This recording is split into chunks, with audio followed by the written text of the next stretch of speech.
Oh, pour des raisons très simples.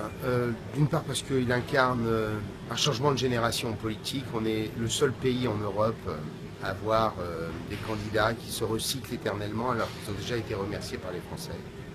Et qu'il incarne à la fois le renouveau et aussi le renouvellement de la vie politique par toute une série de propositions, l'obligation de démissionner pour les hauts fonctionnaires de la fonction publique s'ils font de la politique, le cumul des mandats, la réduction du nombre de parlementaires. Et puis il y a un sujet, il y a plusieurs sujets bien entendu, mais il y a un point qui pour moi est extrêmement important qui est la question de l'éducation. En général, ça n'est pas un sujet mis en avant par un candidat de la droite et du centre.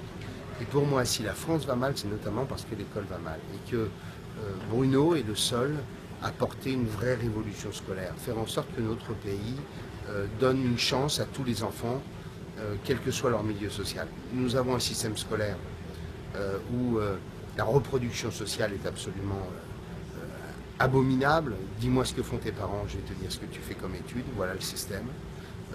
Un système dans lequel il y a beaucoup d'échecs, un système dans lequel on ne fait pas assez d'efforts pour le primaire, puisque nous dépensons beaucoup moins que les autres pays dans le primaire, alors que c'est là où tout se joue. La restauration des fondamentaux, l'innovation, l'autonomie des établissements, toutes ces propositions sont les miennes depuis des années, et donc au-delà de toutes les propositions classiques sur la reconnaissance du travail, un régime universel de retraite, la récompense de la reconnaissance de la réussite plutôt que l'économie de rente.